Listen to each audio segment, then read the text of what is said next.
Hello, everyone, and welcome to Gallery Teachers Masterclasses. My name is Neil Harris, and the topic of today's masterclass is I'd like to teach the world to teach in perfect harmony. And that is all about the wider topic of inclusion in English language teaching. To begin, I'd like to invite you, please, to participate in a quick kind of survey where you answer in chat. Across the top, you can see a statement. Inclusivity should be modelled by those working in English language teaching. And I'd like you in chat to respond to that statement using a number between 1 and 10. If you agree with the statement, you will put 10 for full agreement. If you disagree with the statement, you'll put 1 or something in between. So you can use the full range of numbers between 1 and 10. So there's that statement again. Inclusivity should be modelled by those working in English language teaching. And I'll just give you a few moments to start responding in chat. Okay.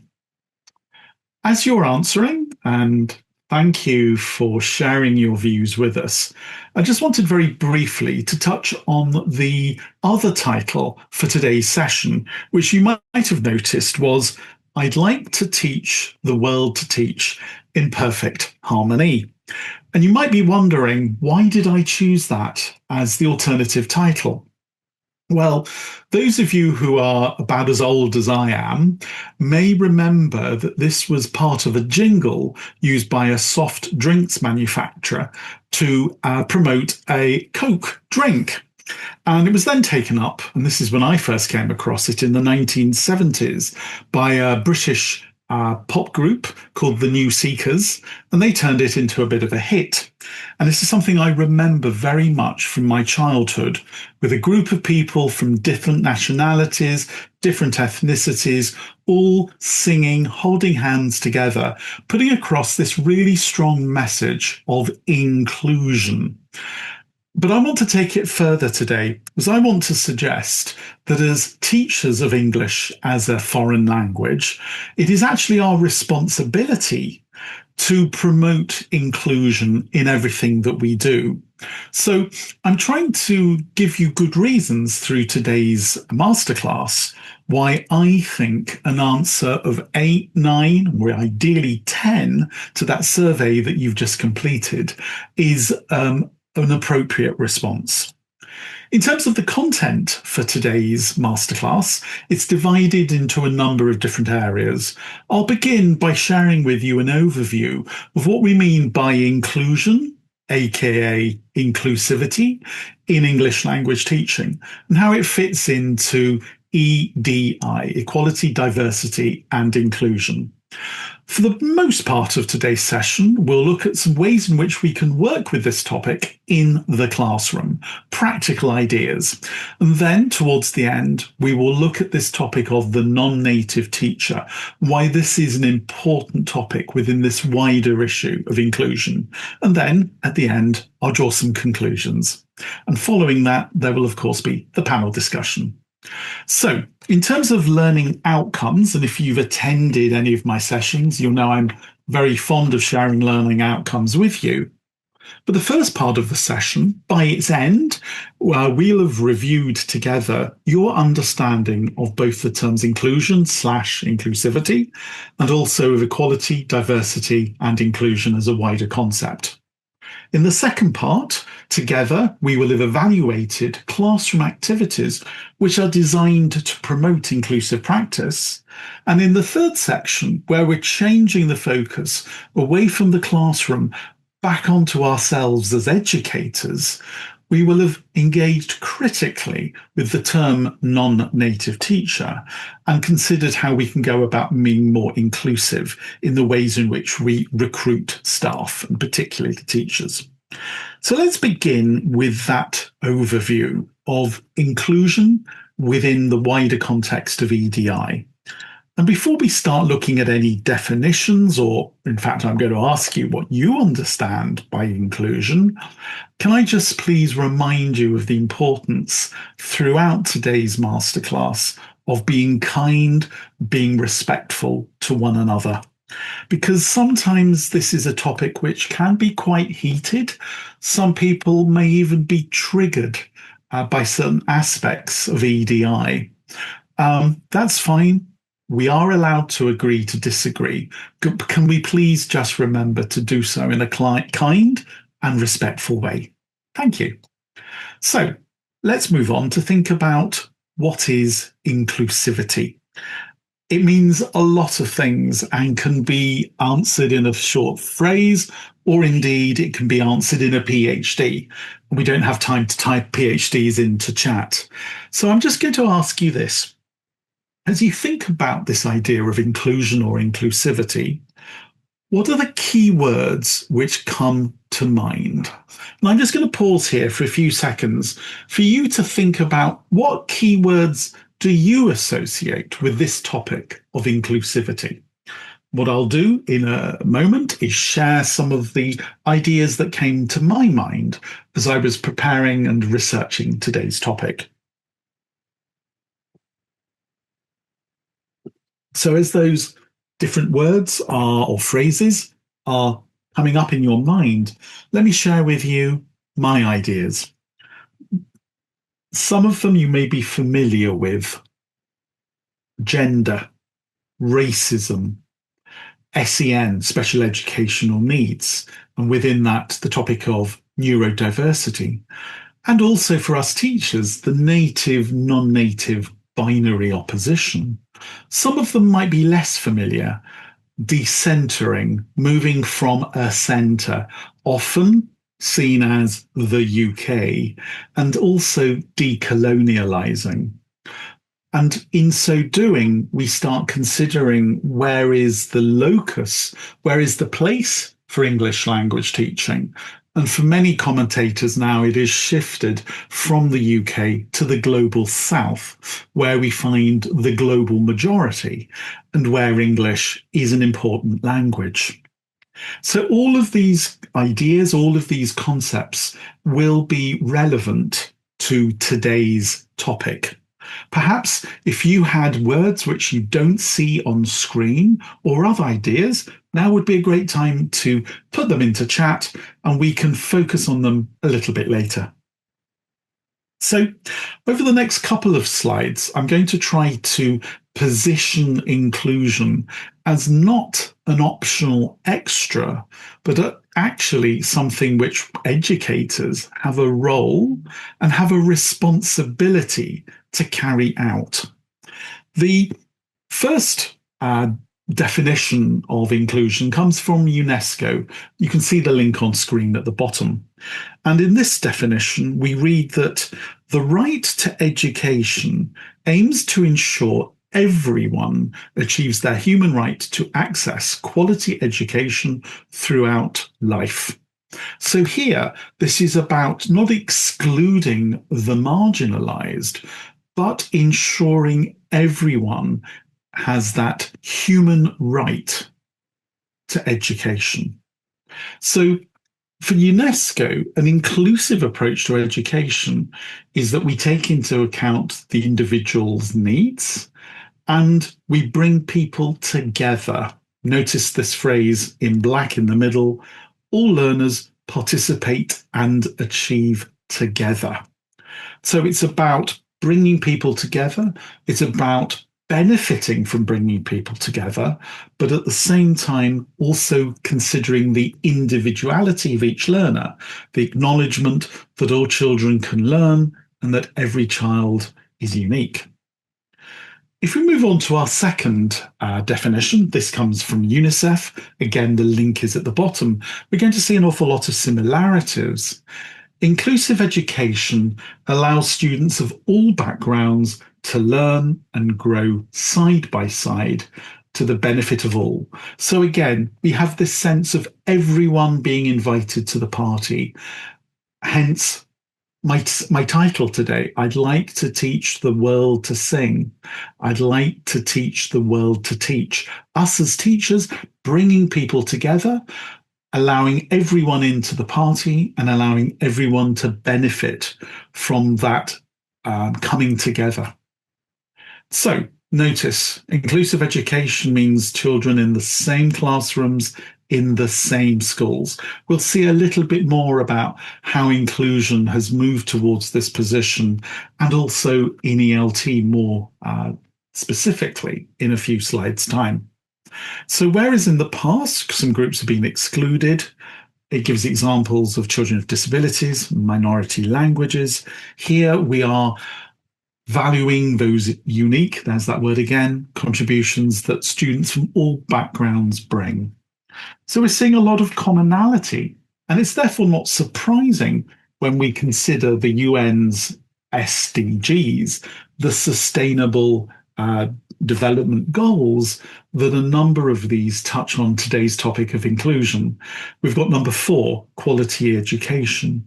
Number 5, gender equality, making sure that people have often in the past, women were not excluded, but are included. We also have number 10, reduction of inequalities, peace, justice, and strong institutions. Number 16. So inclusion is a topic that underpins so much of what many of us are already doing, but which can be done even better by all of us. So there's inclusion. What about the second part of this first section, where I mentioned EDI, sometimes seen as DEI? The letters actually refer to the same things. So E for equality, D for diversity, I for inclusion or inclusivity. And you'll notice that both commentators, but also I will be referring to inclusion and inclusivity as interchangeable for the purposes of today's session. Now, we've already seen that one of the aspects or the defining aspects today of inclusion is that everyone's involved and we all benefit from that. And this is something that is enshrined in the United Nations 2006 Convention on the Rights of Persons with Disabilities. And this actually shows the shift that has taken place. So when I was at school, students with special educational needs, one part of inclusion, were in fact excluded. And this is something that we see still today around the world. Certain people don't get to go to school because they are considered to be inferior because of a neurodivergence or a disability. That's not what we're looking at today. We're looking at the very opposite. So there was a movement from exclusion towards segregation.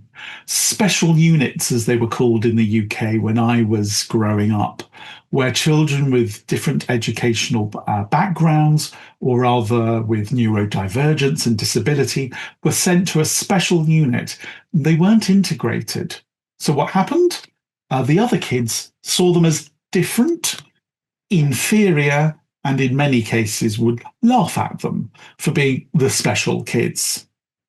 We then move towards integration. And integration may feel like inclusion, but the key difference is that with genuine inclusion, there is an equitable and participatory learning experience and environment. The students are learning together, mixed up together in the same classroom, whereas its previous iteration of integration did allow for physical access. The students were in the room, but there wasn't real interaction between the teacher, an equal interaction between the teacher and the learners among themselves. So those students with SENs were somehow second-class students in the classroom, whereas inclusion allows for full participation of all. And that's what we should be working towards. So looking more widely in not just the classroom, but as an organizational culture, inclusivity can be seen as a culture that creates an experience where all feel their voices will be heard and this sense of belonging and integration. It goes beyond special educational needs to take into account ethnic differences, religious differences, LGBTQIA plus differences, and racial differences, and so on. Now, in terms of bringing about this process, in the past, there's been a lot of talk about equality, but I'm actually going to suggest that we should be doing better. So let's take a look at this first picture. All three of these characters, who I think are watching a baseball match, are treated equally. They've all got boxes. But that equality is really not helping the character in the light blue t-shirt. What we need is to work towards a process in which justice prevails. And how does that happen? Well, if we give the shorter of the three characters, the one in the blue t-shirt, two boxes, they can see over the barrier. But the fact is, the barrier is still there. So what we want is a situation where they, notice my use of pronoun, that'll come up later, are able to see because the barrier is removed. And that's really what inclusion is all about. It's a process, to quote Ainsgrove, Both and Dyson from 2006, that is concerned with the identification and removal of barriers, the physical barrier in front of the three people watching the baseball bat, the removal of the barrier to full participation in the English language classroom, in order to make sure that everyone is present, participating, and achieving. Okay. So you might be asking, well, okay, but I mean, what does that look like? Well, here in the UK, we're actually reasonably lucky. If we consider some of those key words that I shared with you at the beginning of the session, and then we transfer them onto the UK Equality Act 2010's vision of protected characteristics, we can see how, for example, sometimes marginalized members of the rainbow community, the LGBTQIA+, they are protected. They cannot be discriminated against lawfully in terms of their sexual orientation. So here in the UK, there is a clear setup where age, disability, sex, gender reassignment, the trans community, race, religion and belief, sexual orientation, being married and civil partnership, pregnancy and maternity are all areas in which people have rights when they are full-time or occasional members of these groups. By occasional, I mean a mother may just have one child, but during that period of 9 months of her pregnancy, and also following that in her maternity, we need to make sure that her job is safe. Hence, the protected characteristics, which give those people dignity and make sure that they are protected in society. So if we now bring it down into English language teaching, we're going to see very briefly how over the last 50 years or so, things have improved. It tended in the past that inclusion focused initially on those with sensory impairment, people with hearing or visual impairments. Then we moved on to hidden physical disabilities and cognitive differences, for example, dyslexia. And then more inclusion brought into focus the rights of people from minority ethnic groups, non-standard family groupings, single parents, lesbian, gay, transgender parents, and those from non-binary gender identities. Before, this is Ainscow writing in 2020, a much stronger focus in terms of societal cohesion and economic development and the benefits of inclusion in those areas. But as we'll see, whilst we are making steps forward in ELT, the whole purpose of today's session is to make you aware of what you can do, simple steps to make this better for you, your classroom, and your learners, present and future. So with that in mind, let's move forward and have a think about how do we achieve this? Well, I'm going to divide this section, the larger part of today's webinar, into 6 or so different steps, activities that you can do to make your classroom, your department, your school a more inclusive space. And I'd like to begin with this idea of little big steps, by which we mean an individual small thing that we can all do tomorrow, but which actually may contribute to much bigger differences and much greater inclusion in the classroom. So when we start talking as teachers about inclusion, I felt this myself, this sense of you're drowning. I don't know what to do. I don't know where to start. Help. You don't have to think that you are having to make a massive transformation from one day to the next. As we'll see, what's important in getting to the top, our end goal of true inclusion, are the individual steps that we can take in order to get there on the journey. So, you're going to see today some ideas for the classroom. Try one of them. It's not huge. It's not an impossible undertaking. Just try one. When you're comfortable with it, try another. And that will take you from the bottom rung to the next step, to the next step. You're much closer to an inclusive classroom. Think about your learners not just as one big group, but get to know them individually, as I'm sure many of us already do. What are the unique contributions that each learner can make? So, for example, in project work, who's the scribe? Who is the one who will write things down? Who's the leader that's going to take the group towards the completion of the project task? Who's the creative one? Who's the one who likes using words and maybe writes the questions? Who's the one who works on Canva or in PowerPoint to put the presentation together? By bringing in all learners and taking into consideration their strengths, and when I say all learners, I mean all learners, including potentially ones who might in the past have been segregated or at best integrated rather than truly included, what will happen is that we create an environment where everyone feels valued and where compassion and empathy grow. We'll see some actual examples of that later on in the 6th step.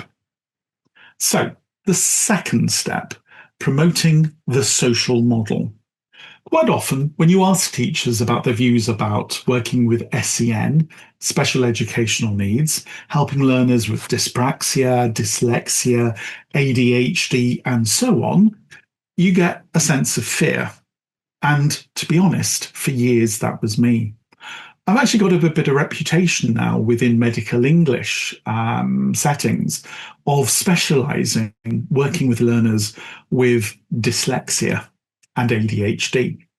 And the key to that is actually not trying to be a doctor, not trying to diagnose them, but actually working out what are their needs, what are their strengths, what adjustments can we make to help them. It's actually that simple. So the medical model, where we pathologize special educational needs, forget that. So what's on screen right now is actually what we shouldn't be doing. We're not medical experts. We're not diagnosing. We're not treating. We're certainly not segregating or saying that the student is the problem. Because in every time that we do that, oh, the learner's stupid. No, the learner isn't. The learner perhaps has dyslexia. When we continue thinking like that, we continue to promote disagreement, fear, and hatred. But rather, what we should be doing is working with the social model, where we see society as the problem and where society judges when it shouldn't. A bit like that picture we saw earlier with the baseball ground. We should be removing barriers. We should be identifying, finding out what little adjustments do the students need in order for them to be integrated fully and to be truly included. And as a result of that, when you bring, for example, a student who is blind into the classroom, students who've never met a blind person before might be thinking, oh, I don't know what to say, I don't know how to react. But when they realize that that blind learner can participate fully in class and may be their new best friend, what happens? Fear dissipates, society evolves, and the individual learning needs of everyone in the classroom are met. We have a win-win for everyone concerned. Now, the research shows that this is very much what happens when we think about our learners and we put them first. Not the materials, not the curriculum. You put the learners center stage in the classroom. When the learners start benefiting from one another, learning from one another, understanding their individual similarities and differences, as the diversity bit, we create rapport, we create compassion, we create empathy, we create a better place. Society evolves. Okay, so you might be thinking, Neil, this all sounds great, it all sounds good, but how do we do it?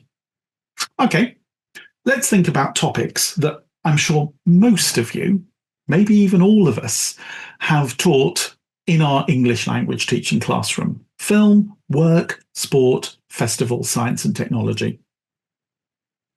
Just look at them a minute. Have you taught those recently? Are they familiar? I'm sure they are.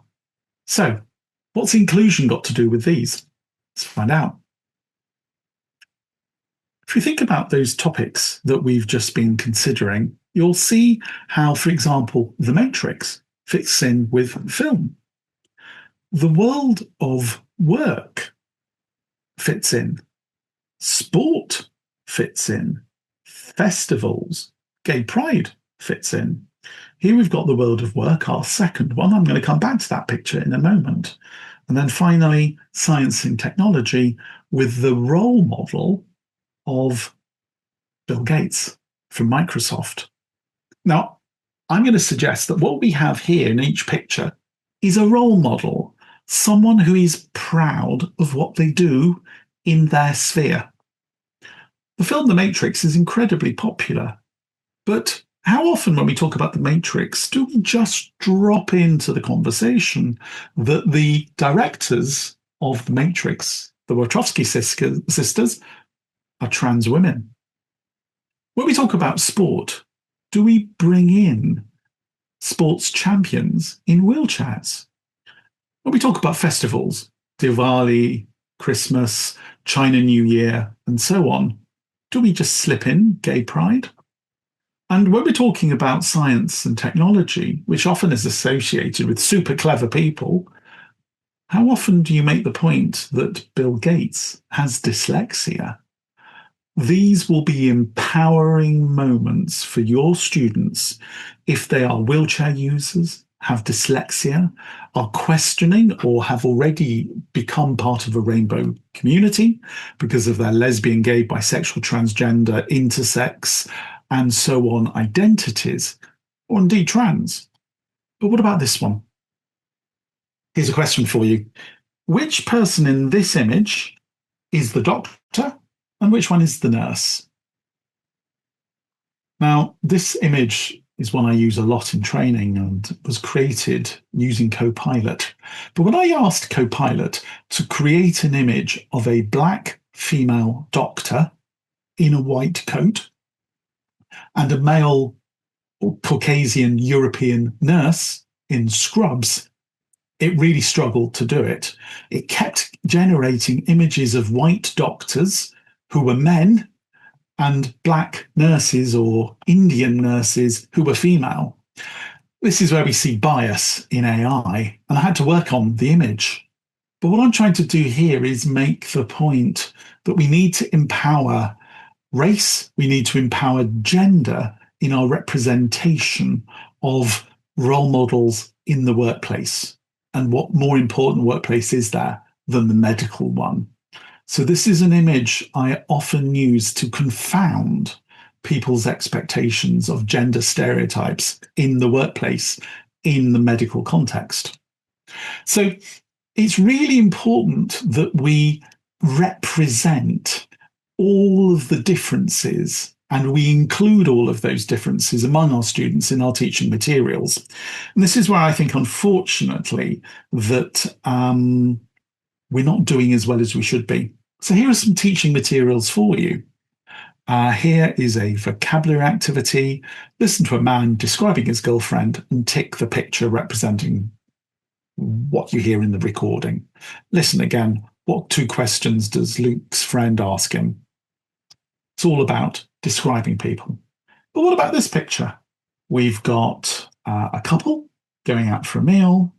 Looks like the lady here isn't very happy, and she's complaining to the lady who's serving at table, the waiting staff. How do you feel about these materials? I mean, they're really common in course books. I didn't have to go far to find them. Are these appropriate classroom materials, do you think? I'd say far from it. Which raises a problem, doesn't it? If we identify problems in our materials, how can we go about changing them? Well, here are some ideas. The issue with the vocabulary activity, which is also done via a listening, is that is reinforcing cisgendered heteronormativity. In other words, you've got a man talking about his girlfriend. Well, that's going to exclude in your classroom, might be children, teenagers, adults. It's excluding the rainbow community. So how can we overcome this? Well, I guess we could get a picture, change the roles around, but then we're going to have to re-record the listening. It gets quite difficult and time-consuming for busy teachers.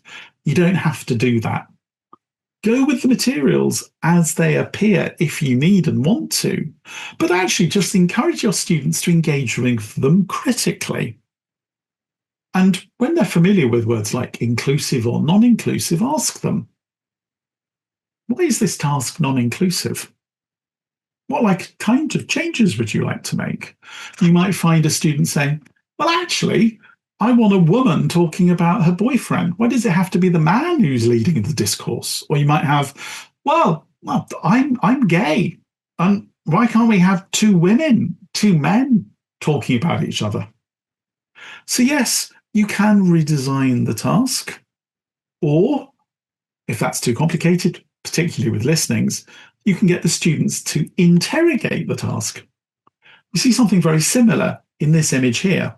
Now, I loathe this image. It's so wrong. So again, it's a listening. What do they order and what's the problem? Well, it seems to be an issue with the food. I don't know. Has the salad been forgotten? I'm not sure. For me, this is doing so many things wrong. It's reinforcing that cisgendered heteronormativity of boyfriend and girlfriend going out for a meal. Well, why can't it be boyfriend and boyfriend, trans and trans? They're all white, and there's no disability here. This isn't real life for so many people. So I think, again, getting the students to engage with the task. What's wrong with the image? They're all white. We are learning English in Africa. Where are the black people? Does this picture represent you? What changes could we make? Again, you could revisit the task, but here you do the listening as it appears in the book. You have the discussion with the students, and then as a recycling activity, really good for language learning, you ask the students to come back a couple of days later and using the functional language that they've been learning to rewrite the interaction, couple complaining in a restaurant, recycling the functional language, and changing the roles to make it more inclusive. So we don't have to reinvent the course book. We just interrogate it. On the subject of language, then we need to also be thinking about terminology. On the left, you see the terminology, some acceptable, some clearly not, of special educational needs. Whereas on the right, in black, we hear some language, again, some acceptable, some not, based around skin color, race, the LGBTQIA+, and also SEN. And as you look at the screen, some of the words might scream out at you as being offensive and not appropriate. So what I've tried to do here is identify them for you. So whereas in the past we might judge people with special educational needs as being defective, educationally subnormal, retarded, often a term used when I was at school for people with Down syndrome, that should be crossed out as well. Likewise, when we look at some of the other language here on black, some other things are going on. We've got the inappropriate use of euphemisms. So I was taught by my parents when I was young that brown was an appropriate term to describe someone of black origin. We also now see the term person of colour. Now, the N word is an interesting one. In certain radical quarters, it has been reclaimed by the black community for use by the black community about the black community. But it's wrong for me to culturally appropriate it and use it myself. Same thing happens in LGBTQIA+. The term faggot, we heard it in a famous Christmas song, is considered by many to be highly offensive. Don't use it. And my point here is when you're working with people of colour, where you're working and understanding the language of the rainbow community, it's our duty to find out which words are neutral and which words are offensive, and to stop our students saying things like, that's so gay, meaning that's second rate. Again, the term faggot has been reappropriated by some members of the gay community, but it's for their use and their use only, I think. Medically, it's interesting. What's happening with terms like autism? Well, some people prefer to have the adjective come first. An autistic person. Some people prefer a person with autism. You might be asking the question, well, how do we actually differentiate? How do we know? You ask. So don't assume, but ask the question. Thank you for sharing with me that you have autism. How do you describe yourself? And respect the individual's use of language that explains their particular special or in their case, their special neurodivergence. So, likewise of terminology, we can do a lot. If you look at the words in red, you'll probably have already realized from the color that they're somehow inappropriate. So what we need to be doing is making sure that our students understand that policeman kind of completely ignores that large number, 50% in some cases, of police officers who are women. So what we have in blue are the terms that are gender neutral. And gender neutrality is a way of stopping the promotion of the man. It's often gendered stereotyping over the woman. So whereas you might say, or you might have heard in the past, oh, I saw a lady doctor. Well, would you have ever said, I saw a man doctor? No, I saw a doctor. Whether she's a man or a woman is neither here nor there. Likewise, the use of the default pronoun she, he is considered now, although an attempt at gendered language, as being somewhat difficult, somewhat awkward. So, in encouraging our students when they are perhaps learning to write CVs, sending emails, let them attend to the use of pronouns and the use of the gender neutral they when you're talking about a firefighter. Firefighters who work in dangerous situations, the firefighter lost his life, lost her life. The firefighter lost their life. I mentioned earlier about working with a blind student And in fact, these two images, one of a wheelchair user and one of a student who had visual impairment, come from my own life. And then they're here because I want to talk about this idea of reasonable adjustments. In other words, what steps can we take if we find ourselves in a situation with a learner in the classroom? We've never really taught a learner like them before. What do we do? Well, in both cases, you'll see at the top this idea of talking to the learner and finding out from them what are their needs and how comfortable are they talking about sharing their differences with the rest of the class. Many, not all, are. So when I discovered from, in fact, it was an adult learner, that they, notice gender neutral pronoun, were going to be coming to class, and I asked them, what changes do you need to make your learning as comfortable as possible? And they said, well, I come by a mobility scooter and I need somewhere to leave it where it's safe. I can't leave it on the pavement outside the school. It's difficult for me to walk up and down stairs. So can I be in a building where I'm on the ground floor and there's a ladies' loo on the ground floor? And also, can I be near the door? So if I have to go to the toilet, I can just leave easily without disturbing the other students. Oh, and also, can I also please be able to see the whiteboard clearly? Likewise, with the blind learner, I ask them, not he, not she, them, tell me about your sight loss. How does it affect you? How can we help you? We discovered that they have a high-powered magnifier at home. So we worked out that we could borrow one from a local society that deals with people with visual impairments. We brought one into the school. Students were fascinated by it. Oh, what does this do? How does this work? They wanted to have a go.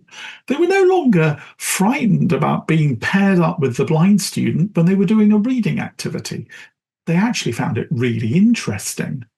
And what was really powerful was when one of the learners who didn't have a visual impairment at the end said, thank you so much. I used to judge blind people as being stupid because they couldn't read. How wrong I was. Because the blind learner was very happy to talk about how they navigated life on a regular basis, the other students benefited. They had compassion, they had empathy, they had understanding, and they lost that judgmental edge that they had.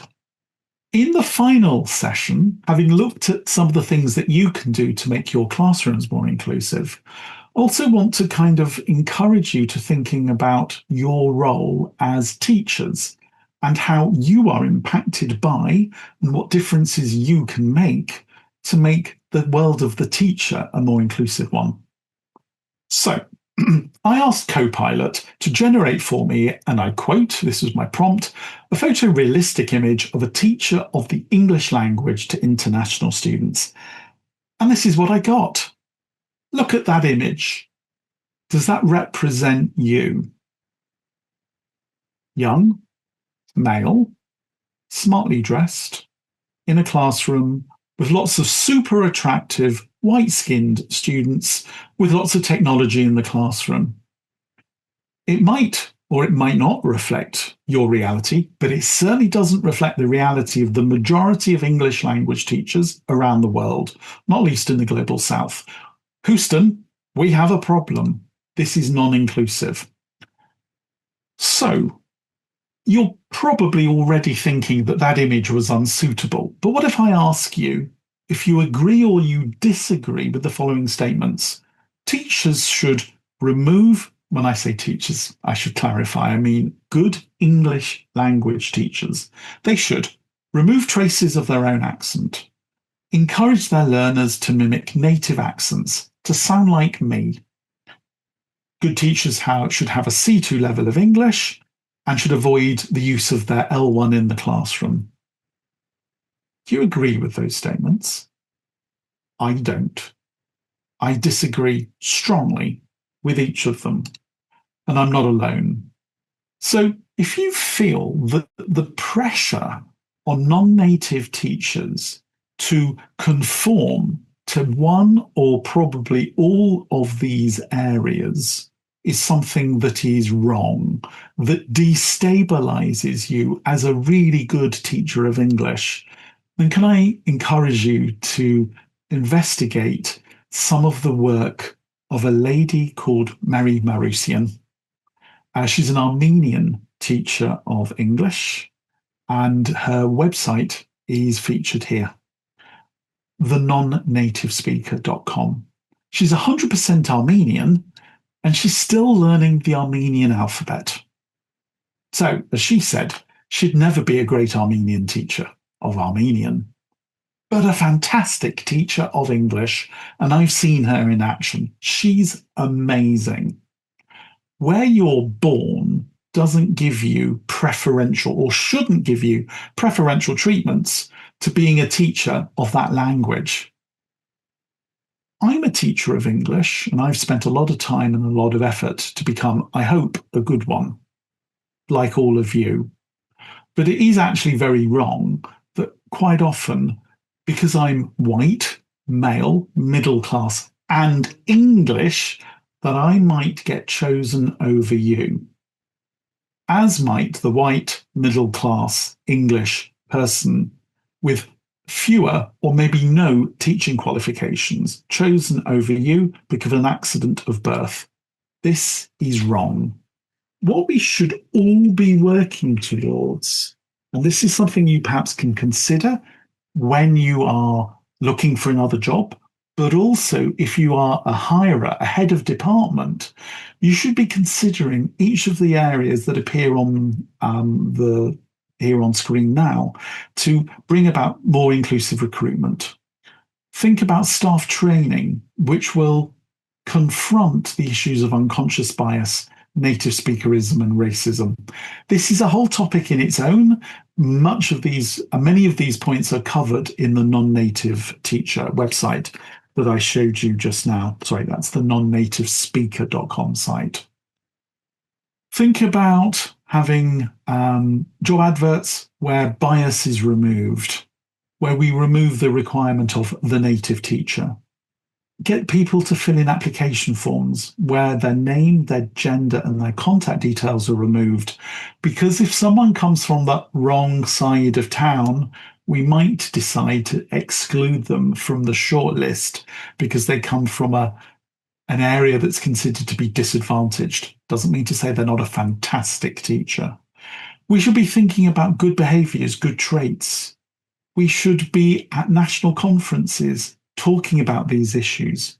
We should be making positive action statements to combat the native teacher privilege that unfortunately exists, much like I'm doing today, and I hope we will be discussing in the second part of the session. So, in conclusion, I hope that I might have moved you away from the strongly disagree statement at the beginning of today's session, more towards my position, which is proudly that of number 10. Learners have a right, often enshrined in law, to inclusive learning environments.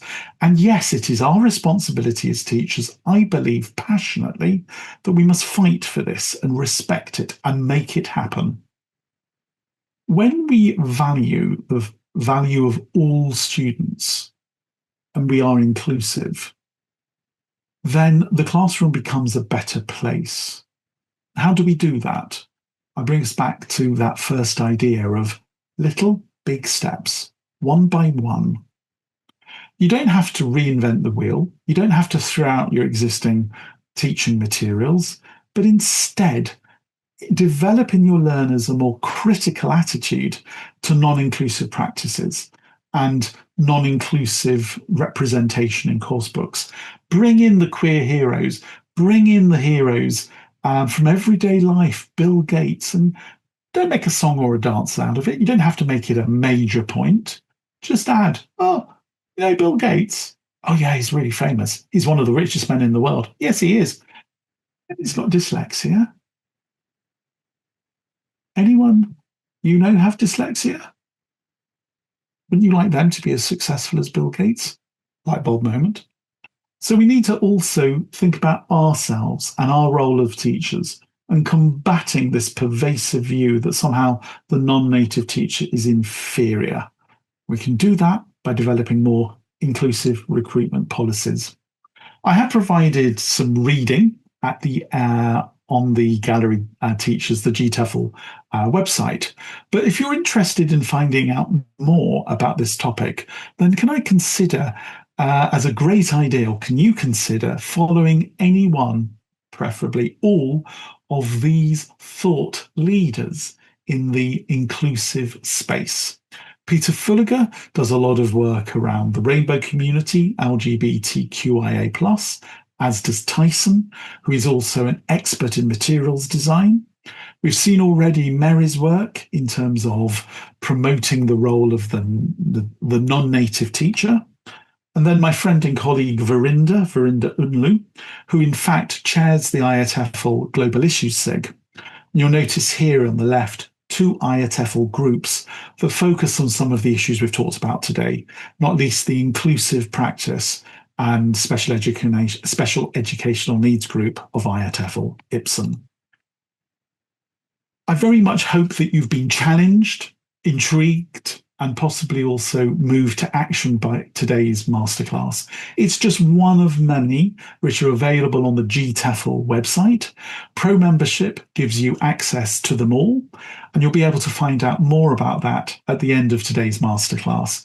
But for now, thank you for your attention. I hope you've enjoyed today. I hope you've been challenged by it. And more than anything, I hope you will take one little big step in your classroom towards inclusion tomorrow. Thank you.